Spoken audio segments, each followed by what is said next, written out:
야, 할렐루야. 주님, 당신 말씀은 진리이시니 저희를 진리로 거룩하게 해 주소서.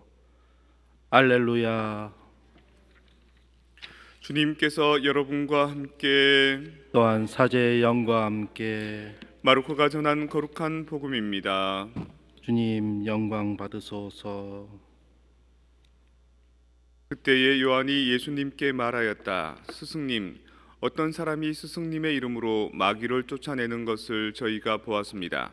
그런데 그가 저희를 따르는 사람이 아니므로 저희는 그가 그런 일을 못하게 막아보려고 하였습니다. 그러자 예수님께서 이르셨다. 막지 마라. 내 이름으로 기적을 일으키고 나서 바로 나를 나쁘게 말할 수 있는 사람은 없다. 우리를 반대하지 않는 이는 우리를 지지하는 사람이다. 내가 진실로 너희에게 말한다. 너희가 그리스도의 사람이기 때문에 너희에게 마실 물 한 잔이라도 주는 이는 자기가 받을 상을 결코 잃지 않을 것이다. 나를 믿는 이 작은 이들 가운데 하나라도 죄짓게 하는 자는 연자매를 목에 걸고 바다에 던져지는 편이 오히려 낫다. 내 손이 너를 죄짓게 하거든 그것을 잘라버려라. 두 손을 가지고 지옥에 그 꺼지지 않는 불에 들어가는 것보다 불구자로 생명에 들어가는 편이 낫다. 내 발이 너를 죄짓게 하거든 그것을 잘라버려라. 두 발을 가지고 지옥에 던져지는 것보다 절름발이로 생명에 들어가는 편이 낫다. 또 내 두 눈이 죄를 짓게 하거든 그것을 빼 던져버려라. 두 눈을 가지고 지옥에 던져지는 것보다 외눈박이로 하느님 나라에 들어가는 편이 낫다.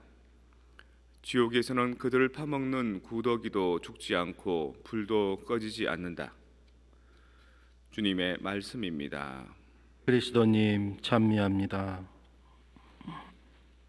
평화를 빕니다.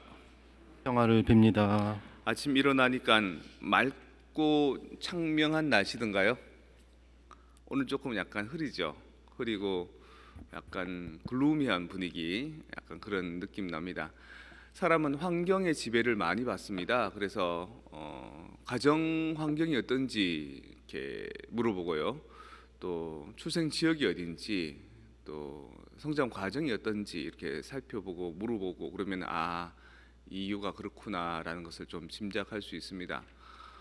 마찬가지로 오늘 날씨의 영향, 또 우리 주변의 그 환경의 영향을 상당히 많이 받는 거죠. 오늘은 기쁘고 행복한 느낌보다도 뭔가 좀 차분히 가라앉는 그런 느낌 많이 받죠.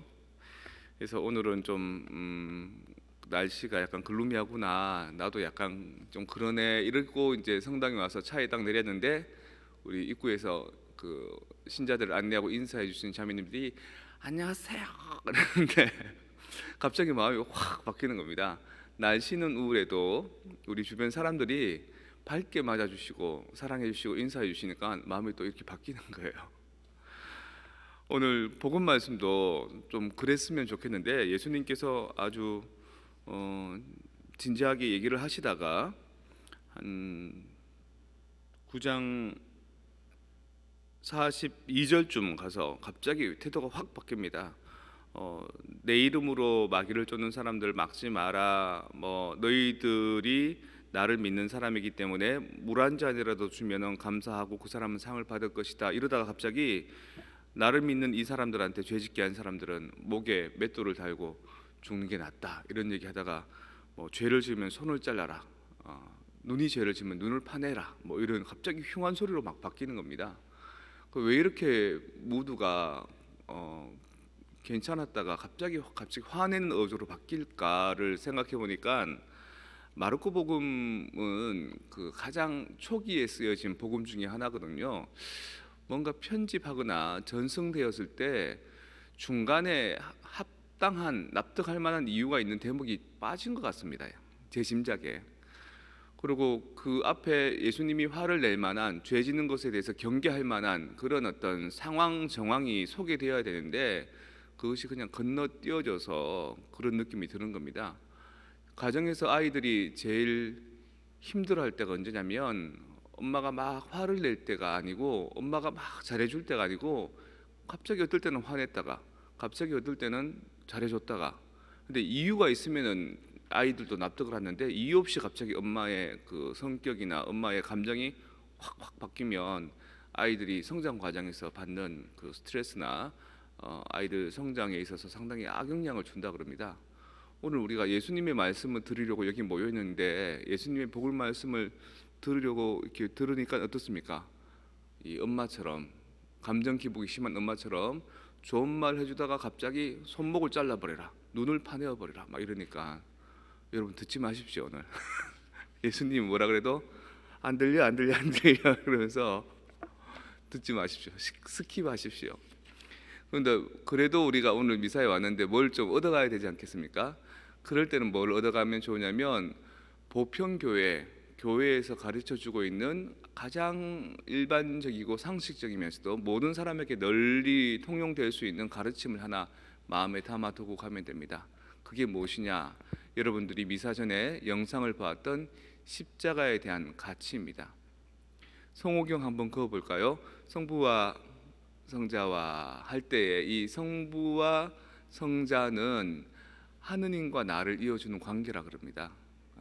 성령의 이름으로 할 때는 나와 내 이웃의 관계를 이어준다고 하죠. 근데 이거는 해석적인 부분입니다. 실제 그런 게 아니라 사람들이 십자가에 대해서 얘기를 잘 하다 보니까 위에서부터 아래로 하느님과 나와의 관계를 이어주는 것이 아닐까라고 해석해 주는 겁니다.